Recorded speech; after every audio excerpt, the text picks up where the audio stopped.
In every garden hedge, every sun-warmed meadow, and every forgotten corner of dry vegetation, a real mantis waits with a stillness so complete it becomes a kind of presence rather than a shape. Even at its natural size, the praying mantis is one of nature's most efficient ambush predators, an animal whose quiet observation conceals a hunting machine tuned over tens of millions of years. Its vision alone sets it apart from most insects. With two enormous compound eyes set wide on a triangular head, the mantis possesses true binocular depth perception, a rarity in the insect world. This gift allows it to judge distance with precision, measuring the exact moment a target enters the tiny kill zone where its forelegs can close the gap. Its head, connected by a flexible cervical joint, can rotate in a way that feels unsettlingly familiar. It turns, tilts, and locks its gaze onto anything that moves, tracking with the same smooth continuity you expect from a vertebrate predator. Even birds, with their fast, unpredictable flight, cannot escape that quiet calculation. Those raptorial forelegs, folded as if in prayer, hide an arsenal of serrated spines. When the mantis strikes, those arms snap forward faster than the human brain can consciously register, an acceleration so extreme that high-speed cameras reveal the motion only by slowing time to a fraction. Comparisons to a boxer's punch barely do it justice. A professional fighter extends an arm through air with formidable power, but the mantis delivers its attack with velocities and accelerations no human musculature can reach. The strike is not only fast, but also terminally accurate. The mantis does not swing. It locks, clamping prey with barbed ridges that function like organic bear traps. Once inside that grip, escape becomes nearly impossible. Even at its modest scale, the mantis is capable of killing prey that seems absurd for its size. Small birds, tree frogs, juvenile reptiles, all fall within its range when opportunity presents itself. A hummingbird can be snatched from mid-air, pinned beneath the unyielding grip, and consumed alive while still fluttering. This ability alone hints at the nightmare that would emerge if the mantis were scaled to the height of an adult human. The physics of its body, the mechanics of its strike, and the precision of its senses all point in one direction. The larger the mantis becomes, the more catastrophic its hunting potential. Imagine that same insect standing 2 meters tall in a modern city. The first thing you would notice is not the size, but the silence. Mantises do not stomp, snarl, or announce themselves. They excel at not being perceived until the moment of attack. Their natural camouflage, an evolutionary strategy built on coloration, texture mimicry, and motionless patience, would translate disturbingly well to urban settings. A giant mantis pressed against a concrete wall, unmoving, could visually dissolve into the mottled geometry of shadows and architectural lines. Among shrubs in a city park, its body, tinted in greens and browns, would vanish entirely. Even with its enlarged mass, the mantis would retain the slow, careful sway that mimics vegetation in the wind, a behavior already used to disguise approach or stabilize vision against background movement. At 2 meters, the mantis's forelegs become weapons with the length and leverage of mounted spears. Each limb, lined with spines thick as tent stakes, would close with enough force to puncture flesh, bicycle frames, or thin sheet metal. The reach alone would let it strike from a distance no human reflex could counter. A pedestrian passing beneath a balcony might never see the silhouette overhead until those arms descended, piercing through fabric and skin, lifting the entire body upward with effortless mechanical strength. Cyclists would be even more vulnerable. Their predictable trajectories and sustained motion make them perfect analogues to the insects that real mantises already target. A 2-meter assassin crouched behind a hedge could lunge out and snatch a rider clean off the bike before the wheels had time to shudder. The speed does not scale linearly, but even with realistic biomechanical constraints, the mantis would still strike faster than any human limb could react. Insects rely on direct neural pathways and highly efficient muscle fibers that contract with astonishing rapidity. Enlarging the mantis would slow these motions somewhat due to mass and structural limitations, yet its hunting style would still outpace human-level response times. The mere act of seeing the mantis move would not equate to avoiding it. The strike, when delivered, would be a blur of motion at the edge of perception, a sudden closing of distance that feels less like an attack and more like a moment being erased. But raw speed is only part of the threat. Patience defines the mantis. It can remain motionless for hours, adjusting position only when the environment shifts. This strategy, essential for conserving energy in an animal that relies on precision rather than pursuit, would give rise to urban kill zones. City parks, rooftop gardens, ornamental shrubs outside apartment complexes all become perfect ambush sites. A 2-meter mantis would not chase people through streets. It would wait, perhaps in the curve of a stairwell shadow, or perched against the branches of a decorative tree, blending perfectly into architectural foliage. The predator's success would depend not on aggression, but on timing, letting the world come within reach. The animal's sensory world also transforms when scaled upward. Mantises are already gifted with acute motion detection. Their compound eyes allow them to track small shifts in contrast and direction, while the central fovea-like zone provides sharp, detailed focus. At human scale, that optical hardware expands into a visual field capable of reading movement over long distances. The mantis would perceive pedestrians the way a hawk sees a field of mice, a dynamic map of trajectories and timing. And because its head can rotate freely, it would monitor its surroundings with disconcerting intelligence, turning slowly to maintain visual lock like a biomechanical turret. The ecological role changes too. In natural environments, mantises control insect populations and occasionally take small vertebrates. In an urban ecosystem, a giant mantis would occupy a niche closer to an apex ambush predator. Nocturnal hunters would face competition. Even large carnivores, if present, would avoid dense vegetation where a mantis might lurk. The city would reorganize around its presence. Quieter streets where attacks have occurred, abandoned parks where no one dares to walk after dusk, and balconies kept closed, not out of caution, but from an ancient mammalian instinct reacting to something watching from above. Perhaps the most unsettling aspect of the scaled mantis is its composure. Unlike predators driven by pursuit or territorial aggression, mantises do not waste energy. They do not roar or chase or threaten. They simply position themselves where success is likely, and then they wait. Their behavior feels cold not because it lacks emotion, but because it is so precisely tuned for efficiency.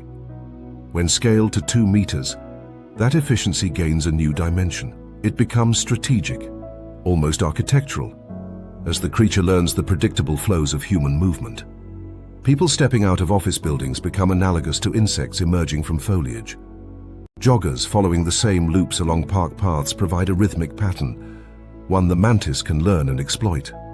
In such a world, survival would depend on recognizing these patterns before the mantis does. Though realistically, it would always be several steps ahead. At the scale of a fingernail, the jumping spider moves with a confidence that feels almost out of place in the insect world. Most small arthropods navigate life through a mixture of instinctual routines and simple reflexes, reacting to danger or opportunity without planning. But the jumping spider is different. Before it leaps, it thinks, or at least behaves in a way that strongly suggests computation beneath its compact exoskeleton. Its 8 eyes form a ring of overlapping perspectives, but the 2 enormous forward-facing ones dominate the impression it gives. These central eyes offer not only astonishing resolution for an invertebrate, but also depth perception that rivals, and in many ways surpasses, human capabilities. While our binocular vision relies on combining images from 2 frontal eyes, the jumping spider has multiple pairs calibrated for distance, motion detection, and polarized light interpretation. This creates a layered visual experience, one in which every shift in light or texture contributes to a precise mental map. When a jumping spider hunts, it does not merely run down its prey, it studies it, positioning itself along a route that maximizes surprise and minimizes risk. In laboratory tests, these spiders have been observed navigating complex obstacles, choosing hidden paths that allow them to approach unseen. Such behavior requires spatial reasoning uncommon among insects and even many vertebrates. They do not build webs to ensnare victims. Instead, they engineer solutions in real time, anchoring a small line of silk before every leap. This line is not a structural trap, but a safety cord, a biological bungee system that protects them from overestimating their trajectory or missing a landing. Each jump is a controlled explosion powered by internal hydraulic pressure rather than muscle alone, allowing a tiny body to launch itself several lengths through air with lethal accuracy. At their natural size, these maneuvers look almost playful. The spider bounces between leaves and twigs with a rhythm that borders on acrobatics. But this lightness belies the seriousness of its method. A single miscalculation could leave the spider exposed to birds or larger arthropods, predators that need only a fraction of a second to turn a hunter into a meal. The silk line, deployed without hesitation, is the spider's insurance policy, a biological reminder that even the most confident leaps acknowledge risk. From the spider's perspective, the world is not a flat surface to walk across, but an intricate arena of vertical opportunities, anchor points, ambush angles, and escape routes. Scaling this animal to human size stretches the mind in ways that challenge intuition. In reality, the laws of physics would prevent a 2-meter-tall spider from performing the same feats as its miniature counterpart, because muscle power and mass do not scale proportionately. But in this thought experiment, we allow the spider's physiology to adapt hypothetically, preserving its relative jumping power and optical precision. Doing so transforms the creature from a charismatic miniature predator into a mobile apex hunter capable of exploiting architecture meant for humans, not arachnids. If a jumping spider's typical hunting jump covers several body lengths, then scaling it to the size of a human yields movement that borders on the supernatural. A 2-meter spider performing a proportional jump could cross entire streets with a single launch. It would not need to clamber down the side of a building to reach the ground. It could simply leap outward, land on the roof of a car, and rebound again without losing momentum.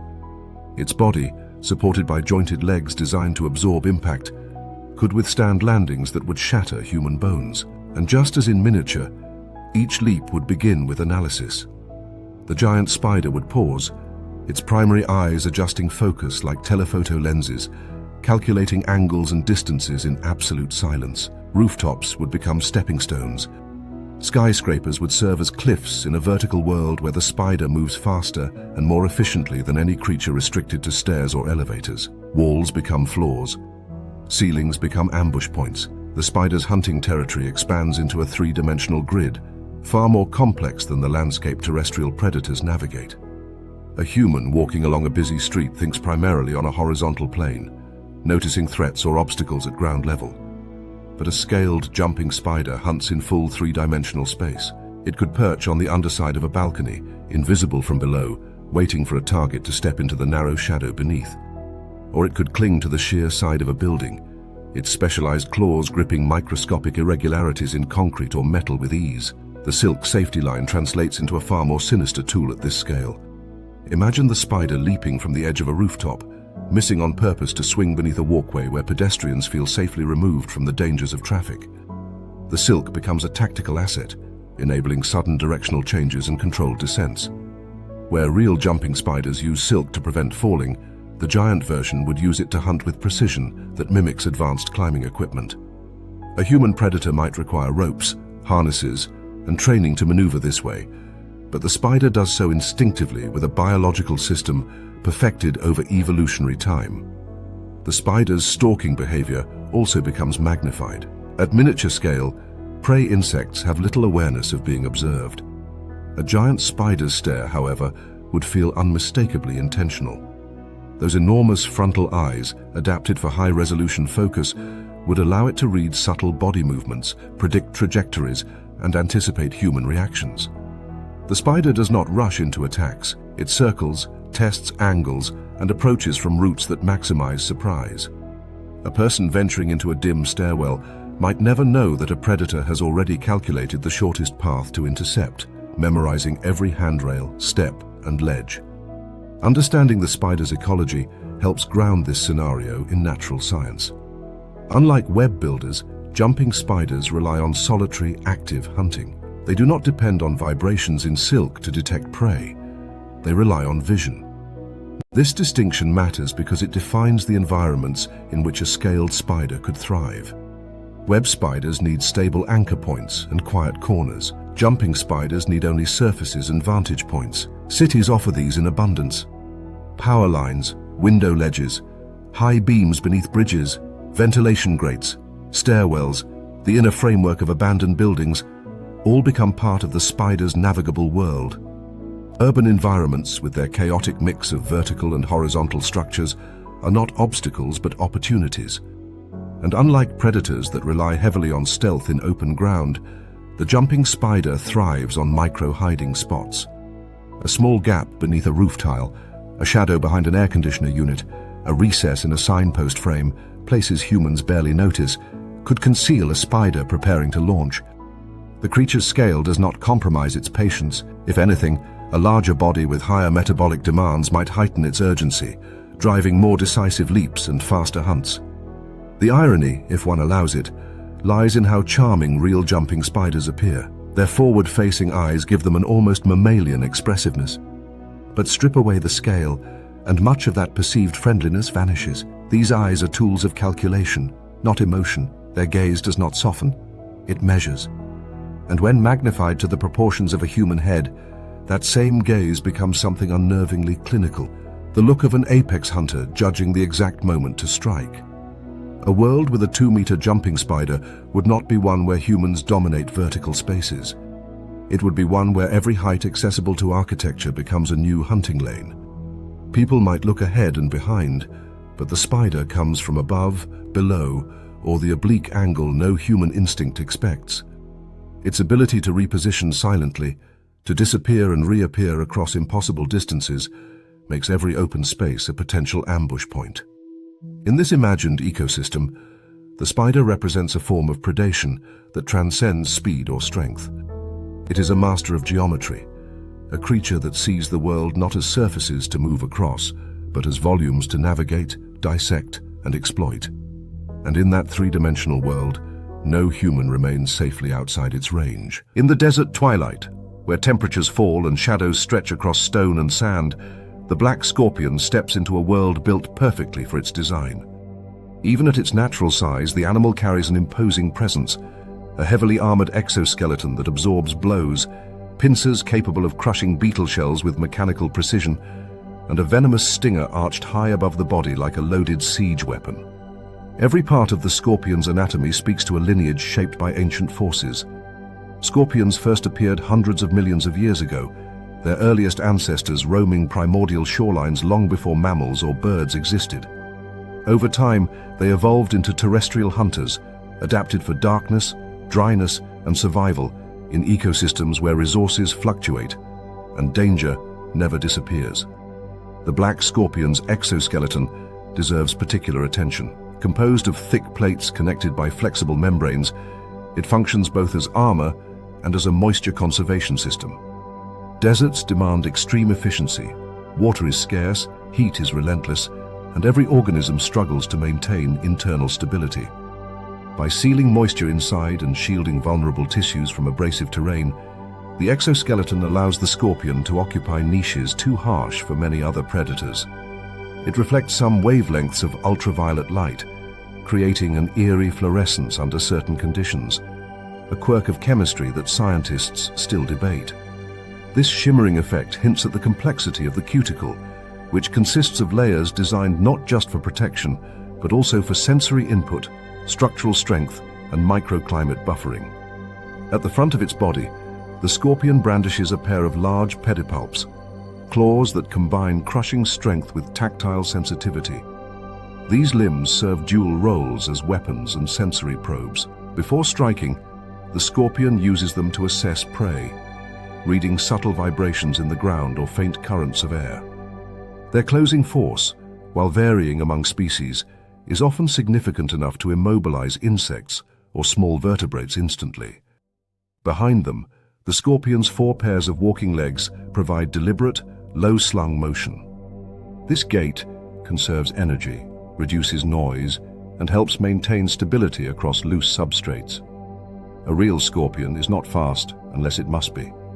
It prevails through ambush tactics, armor, and patience. Yet the scorpion's most iconic feature is its arched tail, technically known as the metasoma, ending in a bulbous venom gland and a curved stinger. The venom varies in potency among species, But even those dangerous only to small prey inject a cocktail of compounds designed to disrupt nerve function and muscle control. The tail can strike forward with surprising accuracy, delivering venom in controlled doses depending on the situation. Against insects, the scorpion often stings quickly and repeatedly.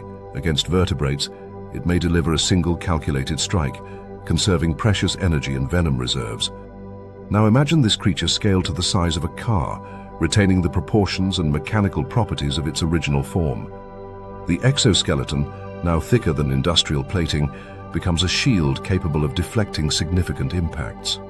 Small arms fire, dependent on penetrating fragile organic tissue, would simply ricochet or embed harmlessly into the outer layers. The scorpion's armor evolved to withstand abrasive sandstorms, predatory attacks, and collision with rocky shelter. Scaled upward, these same qualities become nearly impervious defenses. The pedipalps, enlarged to the length of construction machinery arms, would exert crushing forces sufficient to breach wooden doors or deform metal frames.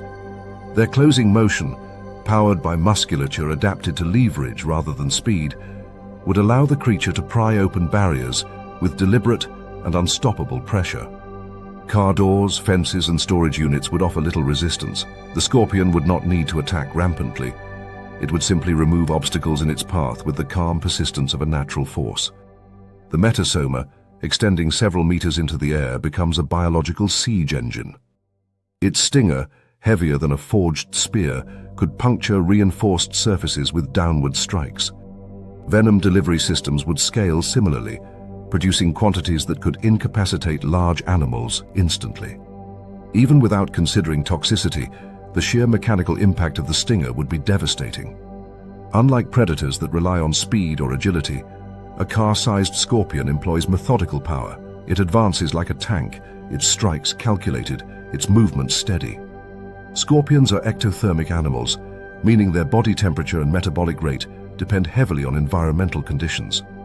This trait, often misunderstood as a weakness, actually provides remarkable efficiency. A scorpion can survive on minimal food because it burns energy slowly. When scaled upward, this trait becomes ecologically transformative. A giant black scorpion would not need to feed daily.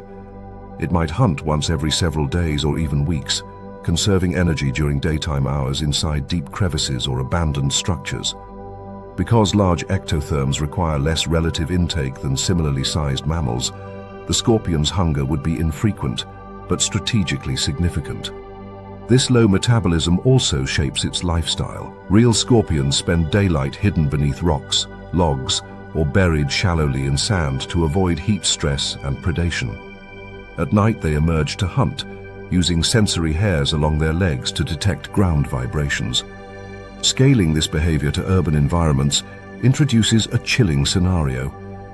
Entire parts of cities becoming nocturnal danger zones. During daylight, the scorpion remains invisible inside collapsed walls, underground tunnels, storm drains, or warehouse ruins. As temperatures drop after sunset, it begins its slow patrol. Each step of its massive legs would transmit vibrations across pavement, though still far quieter than one might expect. A scorpion does not stomp. It glides with intentional silence. Urban ecology would shift dramatically under the presence of such creatures. Humans, diurnal by nature, would retreat indoors as dusk approached. Night would belong to the scorpions. Their vision, augmented by sensitivity to low light and ultraviolet reflections, would allow them to navigate effortlessly even in near darkness. Streetlights, casting harsh artificial illumination, might confuse other nocturnal predators, but would barely affect the scorpion, which relies more on tactile and chemical cues than visual ones. The cityscape, full of narrow alleys, shaded underpasses, abandoned lots, and heat-retaining structures, would replicate the scorpion's ideal habitat on a grand scale. Predator-prey interactions would emerge on new terms. Smaller animals, such as dogs or urban wildlife, would become primary food sources. A giant scorpion would approach cautiously, raising its pedipalps to assess movement before pinning prey with crushing force. Humans, though not its preferred target due to large size, could still fall victim if they wandered into an active hunting zone. The scorpion would attack only when provoked, or when opportunity aligned with proximity. But its presence alone would foster an atmosphere of pervasive caution.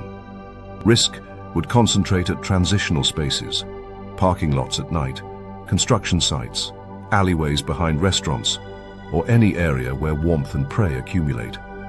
The city itself becomes an inadvertent partner in the scorpion's survival. Cracks in concrete mimic desert crevices.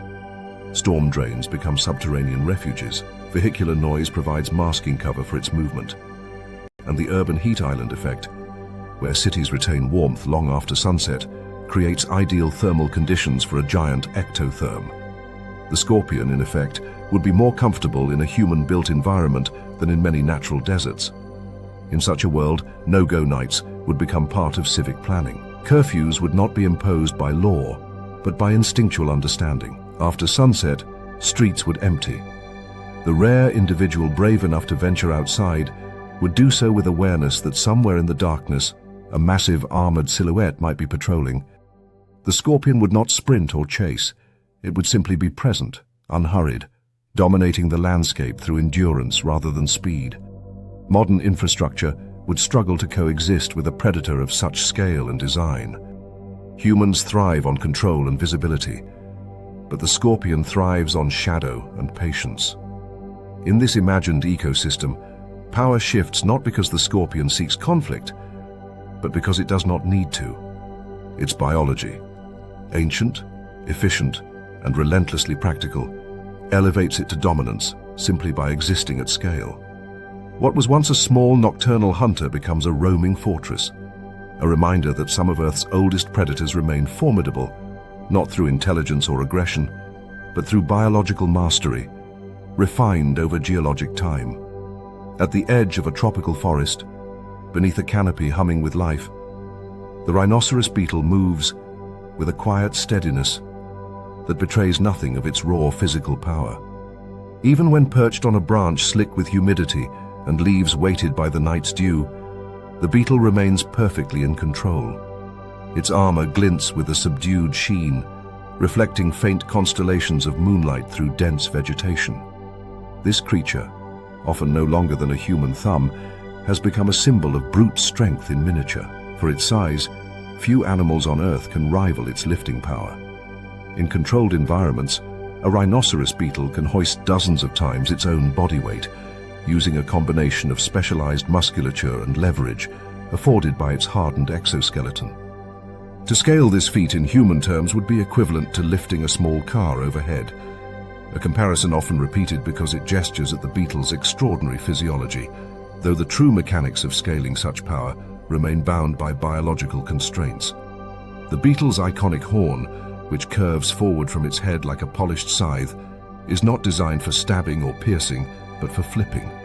Rival males, jostling for access to sap flows or potential mates, grapple in a contest that resembles a blend of wrestling and sumo. The objective is simple: force the opponent from the branch. The beetle wedges the horn beneath its rival's body, braces its legs against the substrate, and executes a controlled upward thrust. The losing beetle tumbles into the leaf litter below, often unharmed, but removed from competition. This method of combat illustrates how evolution can shape weapons not toward killing, but toward displacement. The horns differ in shape across species, some branching like antlers or forming dual prongs. Their variations reflect displays, leverage strategies, and evolutionary pressures within their ecosystems. Muscle power in insects works differently from that in vertebrates. Because of their small size, insects benefit from a high ratio of muscle cross-sectional area to body mass. This allows them to exert impressive forces relative to their weight. The square-cube law, a mathematical principle that states that volume and mass increase faster than surface area when an object scales up, explains why a beetle cannot simply be enlarged to human or vehicle size and retain its natural proportions. Its exoskeleton would become too heavy. Its muscles would not generate sufficient force. Its tracheal breathing system would fail to deliver enough oxygen. But as a hypothetical exercise, imagining a world where these scaling challenges are solved through fantastical adaptation, the rhinoceros beetle becomes one of the most formidable creatures ever conceived. If the beetle retained its relative strength at the scale of a compact vehicle, It would function as a living bulldozer. Its exoskeleton, thick and interlocked like armor plates from a medieval siege engine, would shrug off impacts that would deform metal or shatter concrete. The horn, now stretching across several meters, would serve as a biological battering lever capable of flipping small trucks. One could envision the beetle planting its legs, which even in miniature are equipped with claws designed to grip bark against asphalt or soil. With a heave powered by enlarged muscle bundles, it could roll a vehicle onto its side or clear debris from its path as if brushing aside fallen branches. The beetle's behavior would scale alongside its anatomy. Real rhinoceros beetles are surprisingly gentle in their daily lives. They feed primarily on fruit, sap, and decomposing plant matter. Their fights, though impressive, seldom result in serious injury. But a giant beetle does not need aggression to become a geological force. It becomes disruptive simply by being. A slow, determined walk through an urban environment would rearrange the landscape unintentionally. Metal fences, unable to withstand the beetle's forward momentum, would buckle or tear. Shrubs, small trees, and garden structures would collapse beneath its tread. Even reinforced barriers, designed to withstand vehicles, would strain under repeated beetle impacts. The beetle's flight adds an additional layer of spectacle. In nature, rhinoceros beetles do fly, though awkwardly. Their heavy bodies require powerful wing strokes, and their elytra, the protective forewings, lift slightly to allow thin, membranous wings to unfurl. The sound of a beetle taking flight is a low, pulsing hum that seems disproportionately loud for such a small creature. Now imagine this process scaled to a creature with the mass of a small automobile. The unfolding of wings becomes a mechanical event. Armor plates rise, thin but enormous wings snap outward, and the air fills with the roaring vibration of rapid wing beats. The beetle lifts from the ground in a slow but inevitable surge, rising not with agility, but with the determined power of a helicopter forcing its way into the sky. Once airborne, the giant beetle becomes a descending battering ram. Its flight path would be imprecise, but its landings would be catastrophic in their force. Even a short glide could end with the beetle crashing into structures, denting roofs, or splintering trees. In forests, this behavior might mimic natural disturbances, like falling branches or minor rock slides. In cities, it would become something far more disruptive. Cars parked beneath streetlights might find their roofs caved in. Small buildings with lightweight upper floors could suffer structural damage. The beetle would not intend destruction. It would simply follow the instincts it uses at small scale, seeking elevated surfaces, flying towards scents, or attempting to escape perceived threats. Understanding the beetle's ecology deepens this imagined scenario. Real rhinoceros beetles are attracted to fermenting fruit, sap oozing from tree trunks and areas rich in detritus. They rely heavily on chemical cues to navigate. A giant version would likely respond to similar stimuli. Trash bins, compost heaps, orchards and food markets would draw its attention. Large-scale beetle activity might reshape human waste management. Leaving organic material outside overnight could invite unintended visits from a creature capable of flipping dumpsters or uprooting fruit trees with a single push. Urban planners might find themselves racing to redesign public spaces to minimize beetle attractants, much as cities today adapt to the presence of large mammals like bears or boars. The beetle's relatively slow metabolism and gentle disposition offer an interesting contrast to its projected physical dominance. It would not be a predator stalking humans or hunting by necessity. Instead, it would be more like a massive wandering herbivore or detritivore, shaping the environment through movement alone. Its strength becomes ecological disturbance rather than directed aggression. By pushing aside obstacles, digging through soil with its horn, or crashing clumsily from short flights, the beetle would disrupt plant communities, alter drainage patterns, and create new microhabitats. At smaller scale, beetles turn leaf litter and soil with quiet efficiency. At giant scale, their environmental engineering becomes comparable to that of elephants. Thermoregulation becomes another factor. Rhinoceros beetles, like most insects, rely on environmental heat sources to maintain internal temperature. A giant beetle would likely spend mornings absorbing warmth on open surfaces, perhaps on concrete embankments or broad rooftops that act as sun traps. As it warms, its activity increases. Hot afternoons might drive it into shaded alleys or beneath overpasses where heat stress diminishes. Evening would bring ideal conditions. Temperature dropping, humidity rising, prompting increased feeding or movement. Cities might learn to expect beetle migrations at specific times of day, watching as these armored giants transition between resting zones and feeding grounds with the predictable rhythms of a natural cycle imposed on human infrastructure.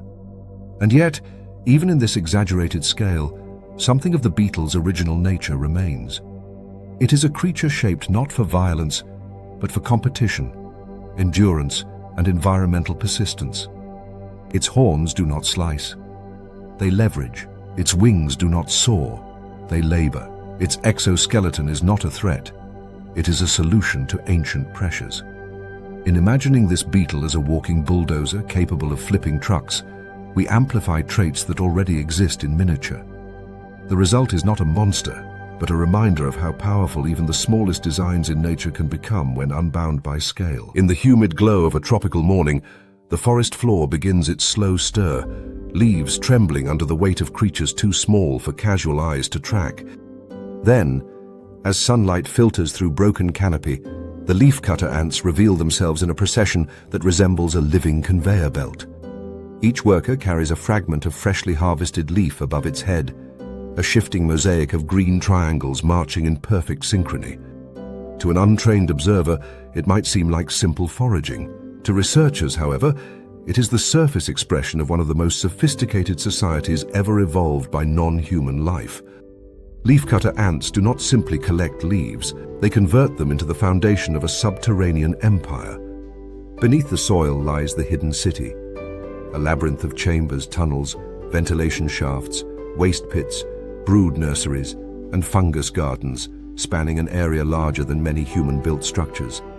Millions of ants contribute to its construction and maintenance. The architecture is not random. It follows patterns shaped by the physics of airflow, the chemistry of fungi, and the biological needs of an expanding colony. Some chambers can reach the size of a small room, though never noticed by people walking directly above them. Warm air rises through chimney-like shafts, drawing fresh breezes into lower levels and keeping the fungus farms within optimal humidity and temperature ranges. Specialized workers manage waste and remove pathogens, creating trash chambers far from the living spaces to maintain cleanliness. Others care for the queen, feeding her from the colony's fungal stores while tending to her eggs with the dedication of medical staff. This entire organism, millions of ants functioning as tightly coordinated units, behaves as a single superorganism. No individual knows the entire plan, yet the colony operates with precision that rivals engineered systems. Chemical trails act as highways, vibrations transmit warnings or instructions, antenna touches carry identifiers and roles. Unlike human societies, leafcutter ants experience no confusion about purpose. Specialization defines every aspect of life. Some workers cut leaves with jaw blades as sharp as surgical tools. Others nurse larvae, cleansing them of mites or pathogens. Still others patrol the columns of marching workers, escorting them like armored vehicles protecting a supply line. And then there are the soldiers. Even at natural scale, leafcutter soldier ants are formidable. Their heads, shaped into thick armored casings, house jaw muscles that operate mandibles capable of slicing through vines, deterring predators or defending narrow passages. They are larger than the workers but remain dwarfed by the queen, whose body exists for reproduction alone. What elevates leafcutter ants above most insect societies is not just specialization, but interdependence. The fungus that sustains the colony cannot survive without ant caretakers, and the ants cannot survive without the fungus. This mutualism, a tightly bound symbiotic relationship, is the beating heart of the colony. The ants harvest leaves not to eat them directly, but to feed a cultivated fungal garden. They weed it, prune it, fertilize it, and protect it from contaminants. In their underground chambers, the fungus emits chemical signals indicating stress or disease, and workers respond with rapid adjustments. The system self-corrects, adaptively managing resources as if guided by a central intelligence. Now imagine this entire structure scaled upward, not in population alone, but in physical size. Picture a leafcutter colony where workers stand waist-high to a human and soldier ants grow to the size of horses. The architecture beneath our feet shifts from a miniature ecosystem to a cavernous network stretching for kilometers. The superorganism becomes a true underground empire, one whose activities no longer escape human notice. A single chamber the size of a warehouse could house fungal gardens glowing faintly with metabolic heat. Ventilation shafts, now wide as elevator shafts, pull forest air deep into chambers with a constant low drone. The waste pits, managed by specialized workers, resemble industrial disposal sites. Above ground, the columns of workers carrying leaf fragments become rivers of vegetation flowing through streets, forests, and agricultural fields. The soldiers, now heavy-bodied giants with heads like sculpted shields, enforce the perimeter of the colony with mechanical precision. Their mandibles, scaled proportionally, would possess crushing force, able to shear through reinforced timber or slice cleanly through metal bars designed to hold back livestock. A single bite could sever a small tree trunk. Their armor, thick chitin-layered and cross-braced by internal struts, would resist most handheld weapons. These ants are not predators, at least not primarily. They are agricultural defenders, but their instinct to secure the colony's foraging routes and protect the fungal gardens would scale in intensity. Anything threatening the flow of resources, whether a large animal or a human vehicle, becomes an obstacle to be removed. The consequences extend deeper underground. As the colony expands, it excavates soil and relocates material with communal efficiency. Real leafcutter nests can stretch meters below ground and span many meters horizontally. At giant scale, these tunnels could undermine entire districts. Streets might sink without warning as chambers collapse, concrete giving way to the shifting architecture of a living city. Buildings could tilt as supporting soil erodes. The ants do not collapse structures intentionally. Their goal is simply to build. But their building, scaled to human-sized workers, becomes large enough to reshape topography. Coordination distinguishes this imagined threat. Humans fight as individuals, sometimes as teams, occasionally as armies. Even our military forces depend on communication lines, leadership structures, and decision-making bottlenecks. Leafcutter ants do not. The colony operates as a distributed intelligence, a nervous system stretched across millions of bodies. When a threat approaches one entrance, ants half a kilometer away adjust their behavior almost immediately, guided by a chain of chemical signals. There is no hesitation, no miscommunication, no delay in forming response patterns. If a human attempts to block a tunnel, the ants simply carve a new one.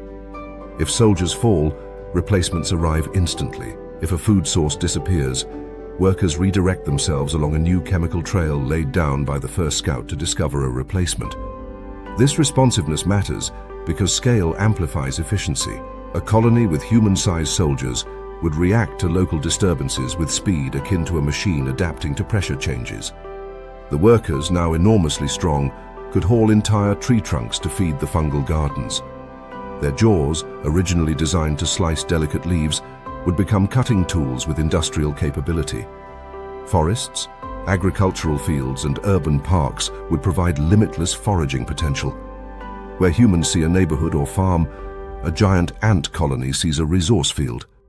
Entire blocks might be stripped of vegetation in a night as workers harvest massive quantities of biomass. The colony's thermoregulation evolves as well. Real leafcutter ants maintain climate control inside their nests through airflow design and cooperative behavior.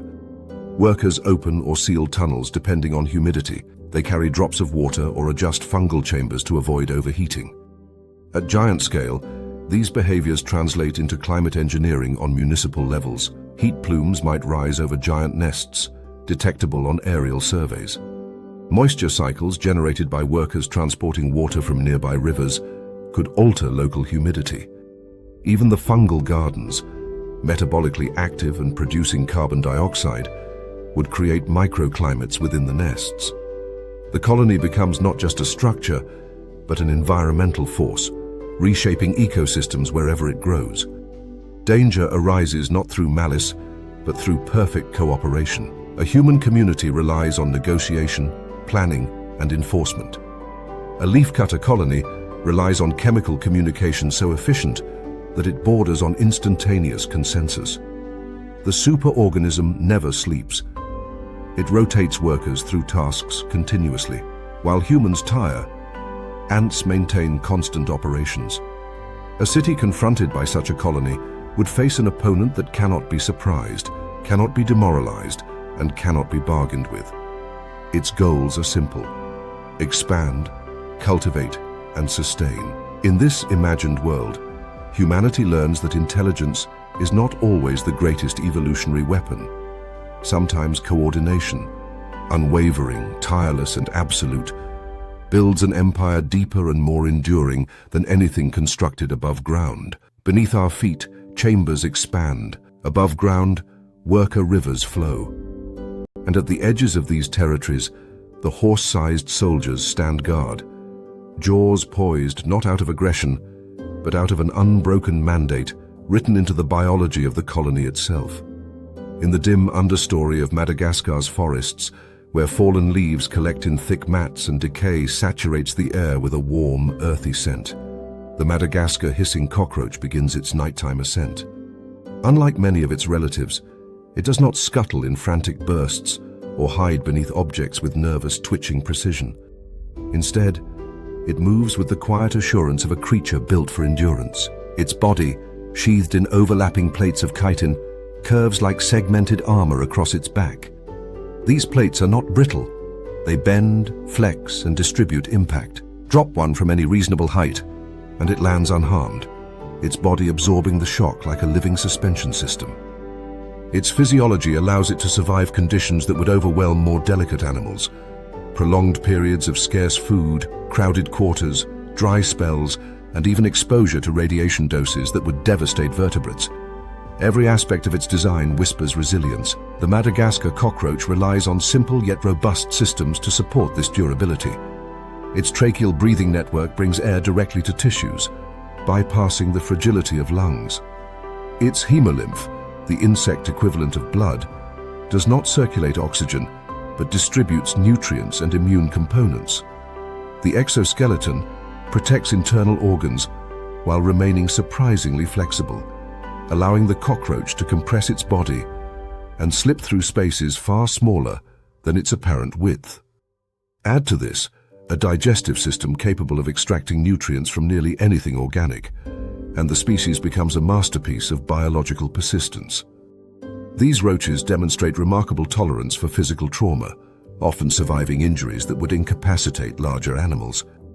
The hissing they produce, a forceful expulsion of air through spiracles, adds a layer of communication and defense, broadcasting sighs and agitation without the need for vocal cords. In their natural environments, Madagascar hissing cockroaches live primarily among leaf litter, rotting logs, and decomposing vegetation. They contribute to nutrient cycling, breaking down organic matter and feeding a network of microbes and small organisms in the forest soil. Their ecological role is not glamorous but essential. They are recyclers, turning decay into sustenance and sustaining larger food webs. Predators such as birds, reptiles, and small mammals rely on them, and ecosystems would feel their absence if they vanished. Yet even in miniature, something about their unshakable design hints at a creature that could become far more disruptive if scale ever bent to imagination.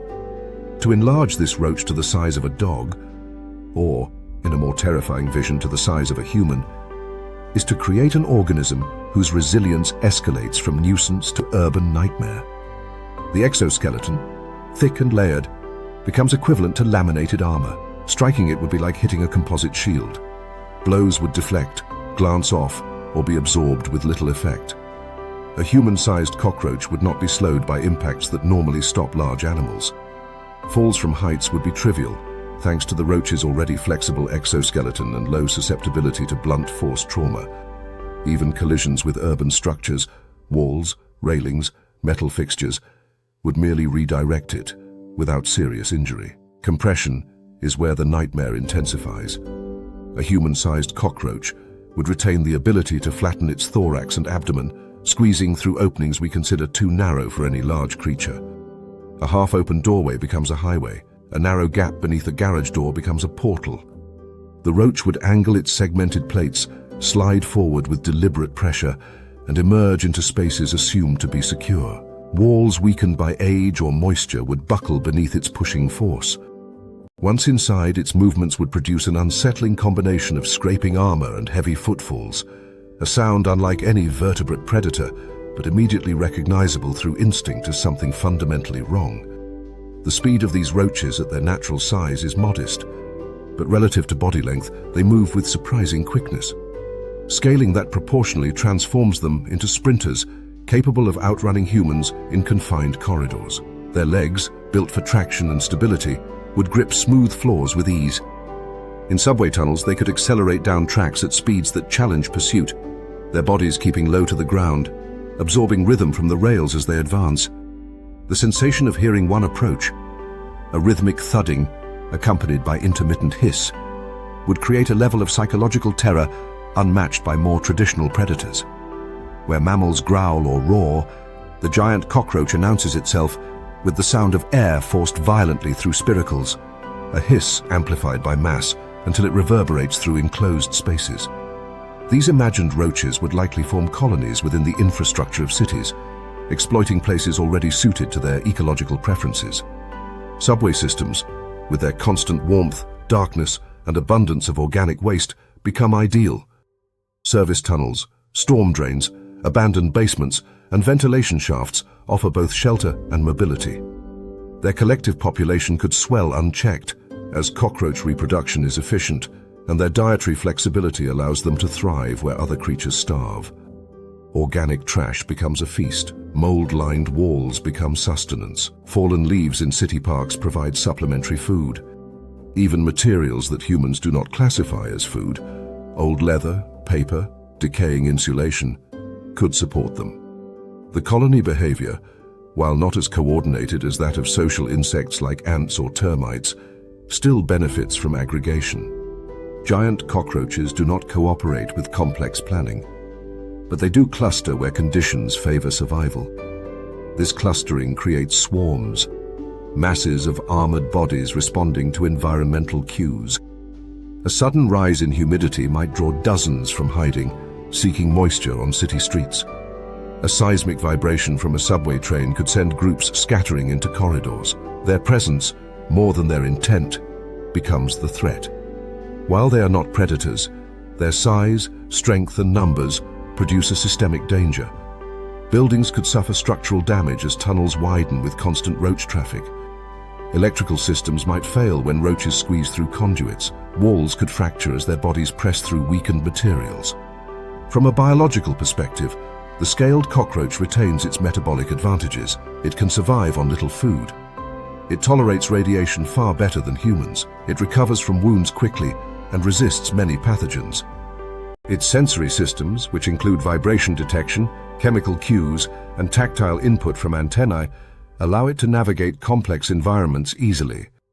And unlike many large animals, it does not hesitate or question movement. It proceeds with mechanical certainty. Thermoregulation also works in its favor. Cockroaches, being ectothermic, rely on ambient temperatures. Urban heat islands, created by retaining warmth in asphalt, concrete, and steel, provide nearly perfect conditions for giant roach colonies to remain active year-round. But beyond biology, the psychological impact of such creatures defines their dominance. Humans instinctively recoil from cockroaches. Their movements trigger ancient aversions, a mix of unpredictability, speed, and shape that stimulates deep-seated responses. Now imagine that reaction magnified to a scale where the roach is not a small invader scurrying across a kitchen floor, but a multi-hundred-kilogram creature emerging from a subway tunnel. Its antennae sweep through the air like probing cables. Its footsteps resonate through the concrete. Its hiss echoes down stairwells. The sight of armored plates flexing as it compresses its body to slide through a doorway would shatter any illusion of safety built by architecture. If humans attempted to resist, the roaches would not fight strategically. They would push forward relentlessly, brushing aside barriers with brute strength. A toppled trash container becomes a momentary obstacle. A barricade of furniture becomes a puzzle solved by compression and persistence. Even attempts to trap them might fail as they chew through soft materials or exploit structural weaknesses unnoticed by engineers. In this imagined ecosystem, humanity learns that indestructibility does not require malice.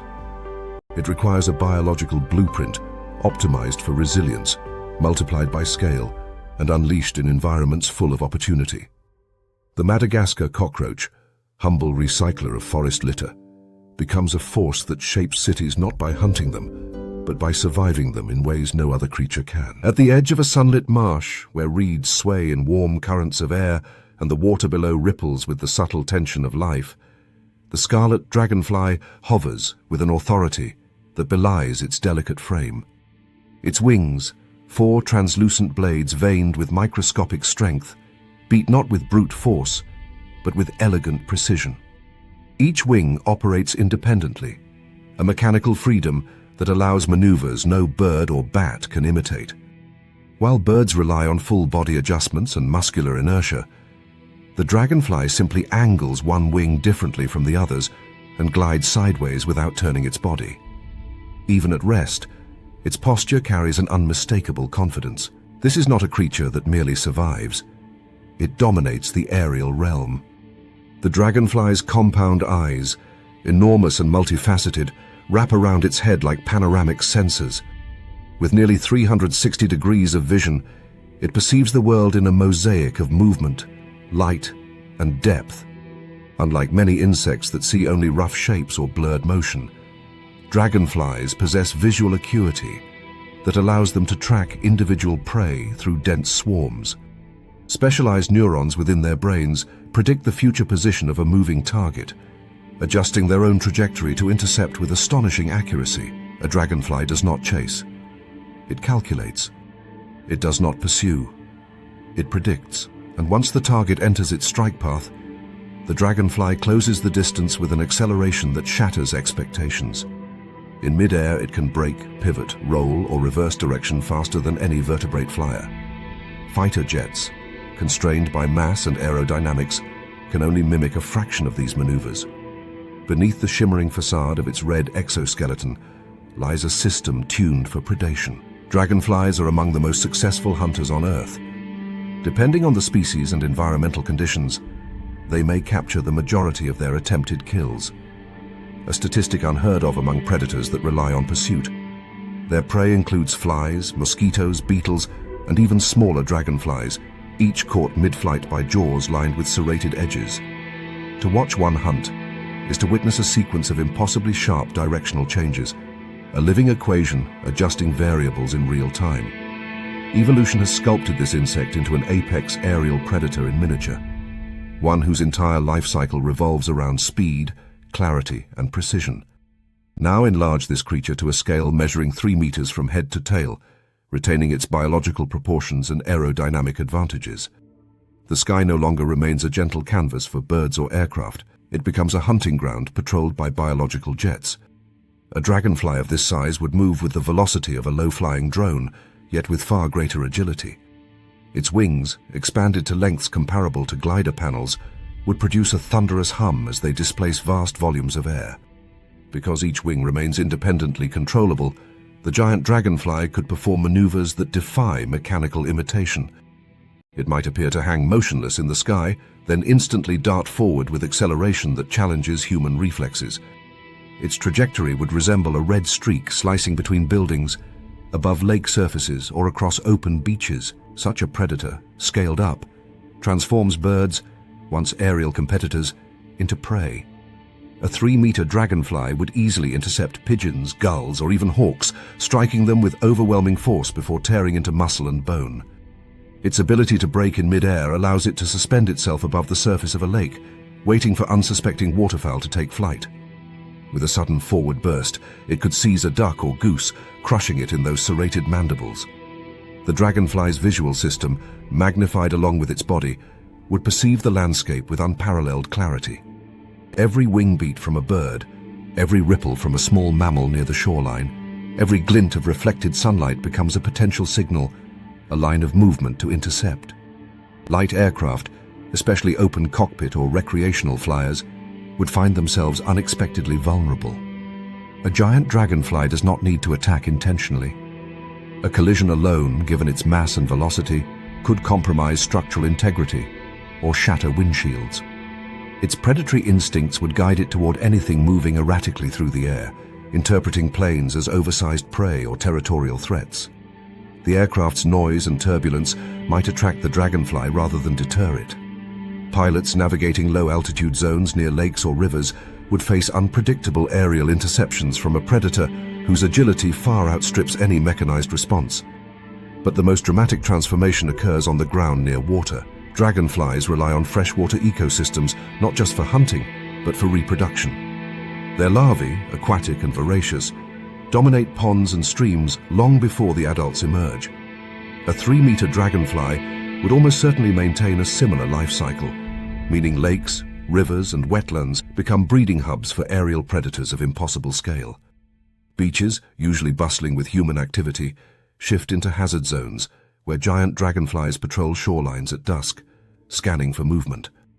A child running across sand or a swimmer surfacing from underwater creates ripples and shadows that attract the dragonfly's attention. The insect, interpreting these as potential prey signals, could dive with deadly precision. People living near wetlands would experience a psychological transformation as well. In normal life, the faint rustle of wings above a pond evokes tranquility. The distant shimmer of a dragonfly skimming water suggests peace. But in this imagined world, the sky carries a new tension. The low, vibrating hum of 4 giant wings echoing across the surface of a lake would evoke the uneasy anticipation associated with approaching machinery. Except the machine is alive, intelligent in its predatory programming, and capable of reacting instantly to movement. Watching one hover overhead would feel like standing beneath a helicopter piloted by instinct alone. Ecologically, the consequences ripple outward. Giant dragonflies would become apex predators in every region they occupy. They would regulate populations of birds, bats, and small mammals, perhaps to the point of collapse.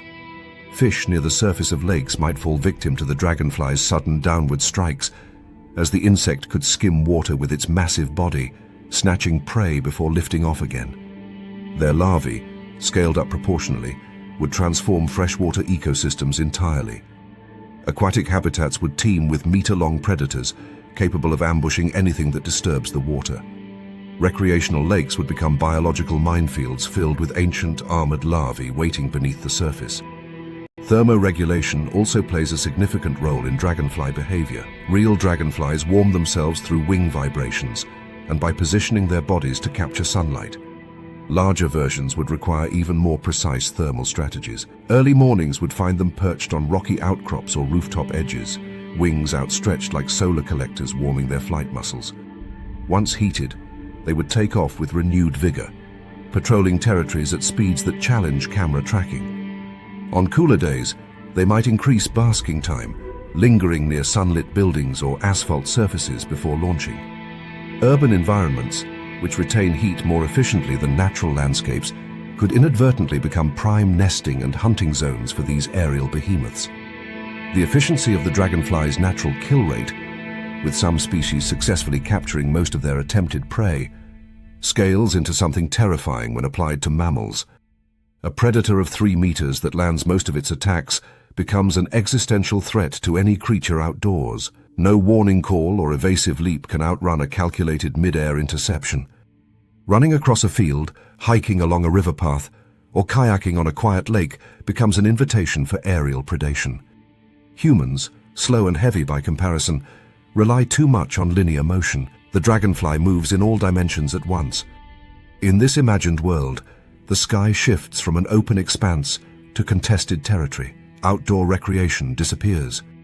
Beaches become barren. Rivers run quiet, except for the distant hum of wings. And over every lake, at dawn and dusk, the scarlet hunters launch. Ancient predators reborn at monumental scale, turning the world beneath their flight paths into a landscape ruled not by weather or terrain, but by the precision of a biological jet fighter crafted through millions of years of evolution. At the quiet surface of a forest pond, just where reflections blur into reality and light fractures into shifting mosaics, a water strider glides with a stillness so controlled it almost appears motionless. Yet beneath each slender leg, the water dimples into perfect circular impressions, as though touched by a painter's brush on a living canvas. The secret behind this effortless skating lies in a microscopic architecture. The water strider's legs are covered in dense fields of hydrophobic hairs, each shaped like a tiny curved paddle. These hairs trap air, repel liquid, and distribute the insect's weight across a larger area. Surface tension holds firm beneath them, strong enough at this scale to become a supportive membrane. The strider does not simply float. It walks on water as though stepping across stretched silk. The mechanics of this feat are deeply rooted in the physics of size. Water molecules cling to one another with cohesive force, but only small creatures benefit from this invisible film. A human finger, dipped gently to mimic the strider's step, breaks through instantly. But the water strider's mass is so low and its legs so specialized that it remains completely dry. Even when it pushes off to accelerate, the strider does not sink. Instead, it uses frictionless propulsion, sculling the surface with strokes that leave swirling vortices in their wake. These movements generate sudden bursts of speed, often faster relative to body length than most land animals can achieve on solid ground. Predators above cannot catch it easily. Predators below cannot reach it without breaching the surface tension barrier. The strider occupies an ecological niche that is both exposed and strangely protected, a liminal world where light meets water, where danger comes from angles few other creatures must consider. Real water striders hunt arthropods that fall onto the water's surface. A single tremor, a ripple pattern distinct from wind or rain, signals an opportunity. The strider races toward the disturbance, using its sensitive legs as vibration detectors. Each leg functions almost like a hydrophone, deciphering patterns of movement at the boundary between worlds. The prey, often helplessly paddling, becomes a feeding event in seconds. In this delicate but efficient hunting system, water striders reign as surface predators across ponds, lakes, and slow-moving rivers. Now, scale this creature to human size, not simply making it larger, but granting it the biomechanical allowances needed to retain its abilities. Imagine a water strider standing as tall as a human, its legs stretching outward like elongated stilts, capable of distributing its weight across enormous surface areas. The hairs on these legs, magnified to thick bristle forests, would repel not just pond water, but salt spray, foam, and ocean swell. The surface tension of the open sea, normally broken by waves and wind, becomes a playable texture when combined with the insect's hydrophobic adaptations. The strider would treat the ocean surface as a seamless floor, sprinting across waves with the same ease a person might cross a parking lot. Here, the physics become both strange and terrifying. A human-sized water strider would possess stride lengths reaching several meters. Its acceleration would feel instantaneous, driven by powerful strokes that create troughs in the surface beneath each leg. These troughs, far deeper than natural dimples, would bend the water without breaking it, allowing the creature to remain on top, even when racing at speeds rivaling land predators. Where humans struggle in water, slowing to crawl-like motions, the strider becomes liberated, faster above the waves than most terrestrial animals are on land. In such a world, lakes and rivers no longer offer refuge. Any creature that falls into the water, intentionally or not, becomes potential prey. Humans wearing life jackets, once reassured by buoyancy and visibility, would find themselves exposed on the surface like insects trapped on a pond. A giant strider nearby would detect vibrations radiating outward from every panicked movement. It would orient instantly, its body angled low, legs splayed in perfect symmetrical balance. Then, with the sound of water being carved by air-driven strokes, it would sprint across the surface, closing distance in seconds. The insect's mouthparts, originally adapted for piercing small insects and extracting their fluids, grow into formidable feeding tools at scale. A giant water strider would not attack with theatrical violence. It would immobilize prey with precision, perhaps flipping a floating victim or pinning them beneath the slender, blade-like forelegs. The simplicity of its feeding method, the slow insertion of mouthparts, the steady extraction of nutrients, becomes monstrous when applied to mammals. Yet the creature itself remains indifferent, guided not by malice, but by ancient reflexes honed across millennia. Rivers would become transit lanes for these predators, animals attempting to cross. Deer, wild boar, cattle, even large carnivores, would create vibrations detectable from far downstream.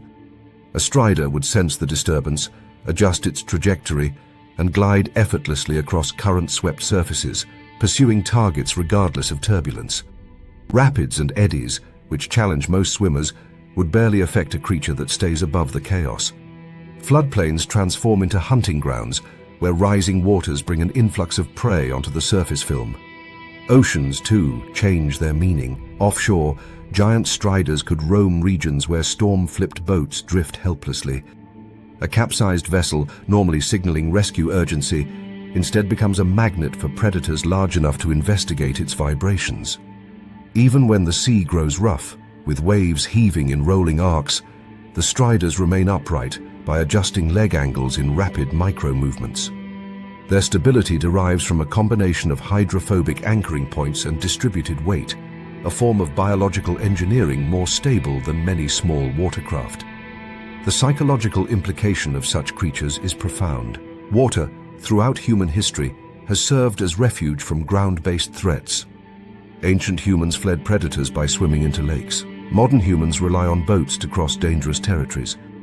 The sea, while unpredictable, offers escape from land-bound dangers, but with massive water striders dominating the surface, this refuge disappears. The boundary between land and water becomes a new kind of vulnerability. People approaching the shoreline at dusk might hear strange patterns of tapping, the sound of giant legs striking water with rhythmic lightness.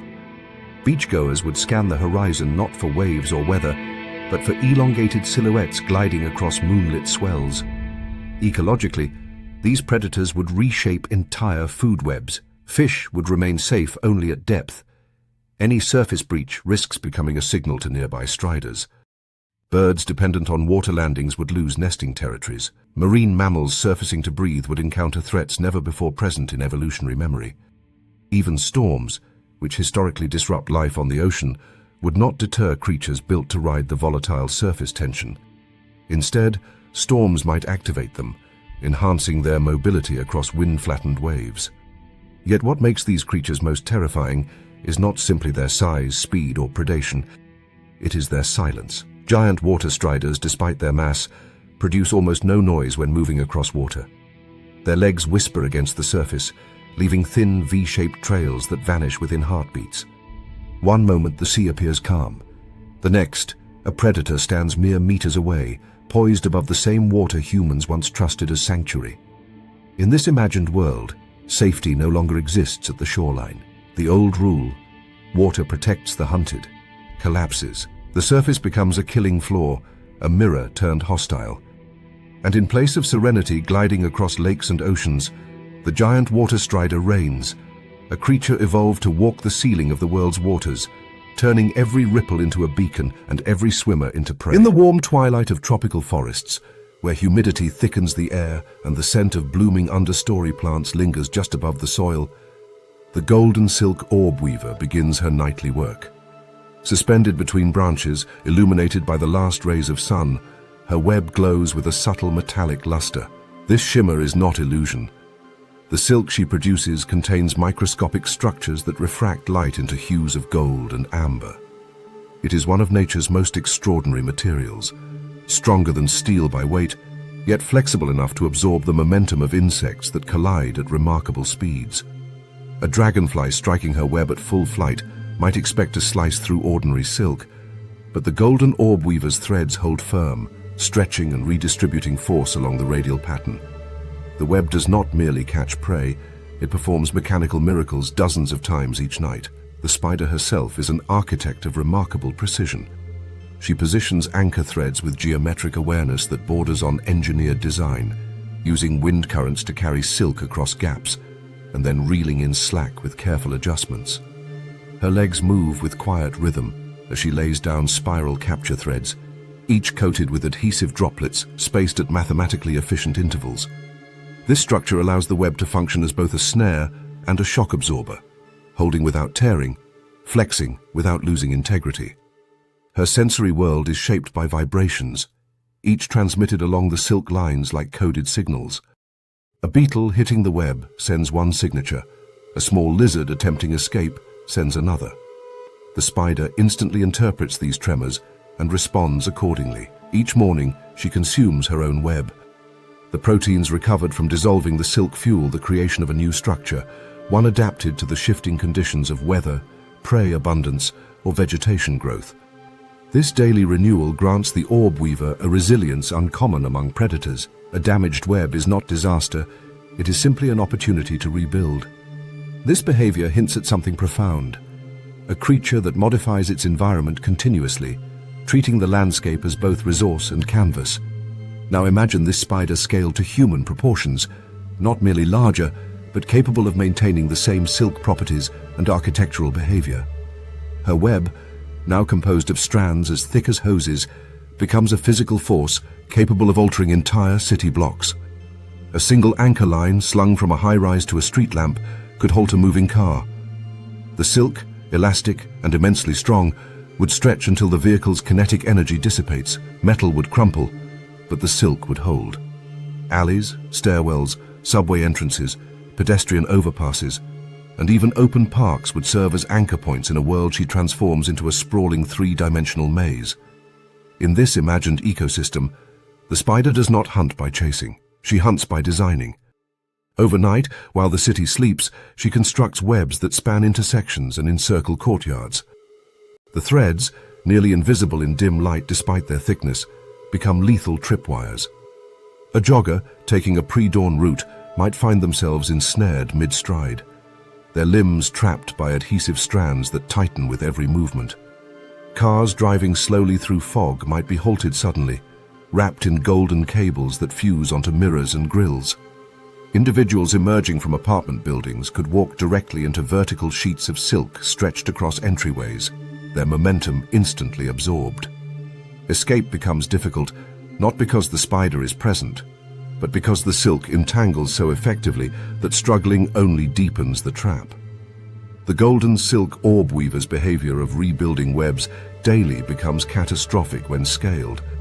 Clearing a web once does not grant safety. By dusk, new strands appear, laid across the same pathways in slightly shifted configurations. Removing the web does not hinder the spider's mission. It aids her by providing additional protein to produce the next iteration. Cities, used to designing stable infrastructure, would now face an adversary whose architecture regenerates constantly. No building remains secured, no alley remains permanently cleared. Each morning becomes a contest of removal and adaptation, each evening a new experiment in entrapment. Her placement choices reflect ecological sensitivity. Orb-weavers build webs where prey traffic is predictable, along corridors of movement, near sources of light, or across funnels created naturally by vegetation. Scaled up, these instincts translate to locating high-traffic human spaces, busy intersections, illuminated storefronts, open plazas, and pedestrian bridges all become attractive sites. The spider positions herself where environmental flow converges, optimizing for density of movement. She would not need to understand human patterns. She simply reads vibration, airflow, and architectural geometry the way she once read the contours of a forest. Silk production at this scale alters more than urban mobility. It reshapes wind currents and microclimates. Massive webs stretched between skyscrapers disrupt airflow, creating zones of turbulence or unexpected stillness. Birds attempting to fly through these corridors risk entanglement. Light reflecting off golden threads casts strange patterns across streets at night, shimmering in shifting hues that confuse navigation systems. Drone operations become impossible in areas dominated by the webs.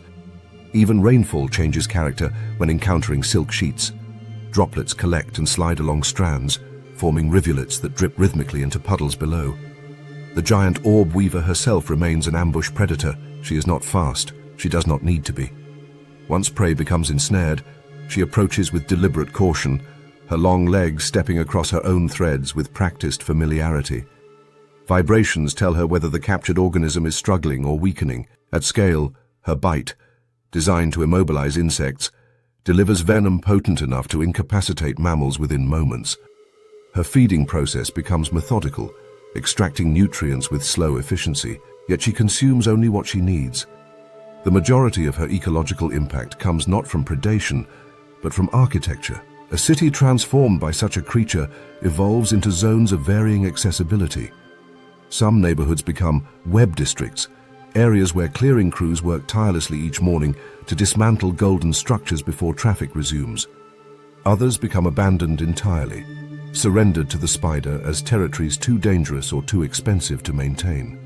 Nature, reclaimed not through plant regrowth but through arachnid engineering, forms a new type of wilderness atop asphalt and steel. Humans accustomed to designing their environment now find themselves navigating one governed by an eight-legged architect whose priorities do not align with their own. Thermoregulation, already important for orb-weavers, gains new significance at scale. These spiders adjust their orientation and position to regulate body temperature. A giant orb-weaver might rest on shaded sides of buildings during scorching afternoons, becoming an immense silhouette clinging to glass facades. At dusk, she could descend into cooler air pockets near streets to begin weaving. Her silk production, influenced by humidity and wind, aligns with nightly cycles. In cities near coastlines, foggy nights produce webs that glisten with droplets, turning entire boulevards into golden-veiled tunnels. In arid climates, her silk tightens in the dry air, creating even stronger tension across her anchor points. Predator-prey interactions take on new layers of complexity. A giant orb-weaver does not actively pursue humans as primary prey. Instead, people become incidental victims of her web-spanning strategy. Birds, bats, and small mammals become caught frequently, adding their weight to the trembling structure. The spider responds selectively, choosing which to consume and which to discard. Over time, abandoned husks accumulate in corners of the web, creating zones of organic debris that lure scavengers, creatures that then become trapped themselves. The food chain restructures itself around the architecture of silk, and yet, despite her size, the spider maintains a certain quietness. She does not roar or stalk. Her power lies in stillness, in the unassuming precision of placing thread after thread with tireless patience. Cities may attempt to remove her webs, restrict her movement, or deter her with lights or scents. But each attempt only underscores a deeper truth. The orb-weaver rebuilds, her engineering adapts, the maze resets. In this imagined world, the greatest predator is not the one that chases you, but the one that redesigns your environment faster than you can reclaim it. The golden silk orb-weaver, scaled to monumental proportions, becomes the silent architect of urban evolution, weaving barriers that challenge human dominance and turning cities into landscapes governed by the tensile logic of silk. In late summer, when meadows glow with goldenrod and the air carries the faint sweetness of ripening milkweed pods, the monarch butterfly drifts through the landscape like a living ember. Its wings, painted in shades of fiery orange bordered by deep black, signal not vulnerability but danger. The monarch's beauty is a warning, a promise that any predator foolish enough to attack will pay with nausea, paralysis, or worse. This defense originates not in adulthood, but in youth. Monarch caterpillars feed exclusively on milkweed, a plant rich in cardiac glycosides, potent toxins capable of disrupting heart function in vertebrates. Rather than avoiding these chemicals, the caterpillars embrace them, sequestering the compounds within their tissues. By the time they transform into butterflies, their bodies carry enough toxins to make a bird violently ill. Many birds learn the lesson after a single encounter and avoid the bright coloration forever. The monarch's warning pattern becomes one of evolution's most elegant contracts. Taste me once, and you will never try again. Beyond their chemical defenses, monarchs are remarkable travelers. Their migratory journey, spanning thousands of kilometers, ranks among the most astounding feats in the animal kingdom. No single monarch completes the entire round trip. The journey is multi-generational. Butterflies from northern regions fly south to overwintering sites, where millions gather in dense clusters on oyamel fir trees. The next generation begins the return journey months later, guided by internal compasses responsive to the sun's position and the Earth's magnetic field. This migration forms one of nature's great spectacles, trees bending under the weight of butterflies, branches draped in shimmering layers of orange and black, the air thrumming with the soft, collective sound of wings. At their natural scale, monarchs appear fragile, ephemeral, almost weightless, yet their resilience is astonishing. They survive storms, heat waves, and predators with a combination of chemical defense, navigational precision, and sheer numbers. Their migrations influence ecosystems by driving patterns of pollination and predation. But their small size limits their direct physical impact. They cannot topple trees or darken skies beyond the poetic sense. Their danger is chemical, not mechanical. Now imagine a world where monarchs are scaled upward to human size, their wings spreading wider than the hood of a car, their bodies retaining the toxicity acquired from milkweed. The transformation begins with awe. A butterfly as large as a person emerging from a chrysalis the size of a kayak would appear almost mythical. Its wings, beating with slow, powerful strokes, would push gusts of wind across fields, bending grass and scattering leaves. A single monarch in flight would cast a moving shadow that sweeps across the ground like an aircraft gliding low. But monarchs do not live solitary lives. Their true identity, their ecological meaning, is realized in the swarm. A migration of human-sized monarchs becomes a planetary event. Millions of colossal butterflies rising from meadows, forests, and farmlands would darken the horizon. The orange cloud would stretch for kilometers, a luminous storm front advancing with gentle wing beats that generate their own shifting weather. Air currents created by the collective motion of such enormous wings could alter local wind patterns, stirring drafts strong enough to knock down standing structures not built for lateral force. Trees, unable to bear the weight of hundreds of human-sized butterflies clustering upon their branches, would bow or break. Forests in migration corridors would collapse beneath the sheer pressure of settling monarchs, creating temporary clearings where dense canopies once stood. Their toxicity, retained and magnified at scale, becomes a pervasive threat. A predator attempting to bite one of these giants, whether out of hunger or territorial instinct, would ingest lethal doses of cardiac glycosides. The bright orange wings become symbols of untouchability in every ecosystem they traverse. Even scavengers feeding on their shed scales, damaged tissues, or bodies lost during storms risk poisoning. Rivers collecting runoff from migration sites might accumulate toxic compounds, affecting fish and amphibians.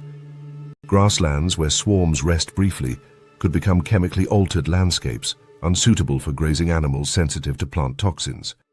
The monarchs themselves remain unharmed, their physiology adapted to handle the compounds that immobilize or kill other creatures.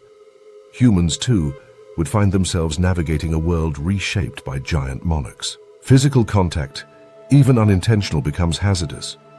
The dust-like scales that coat their wings, harmless in miniature, could irritate lungs or skin when shed in massive quantities.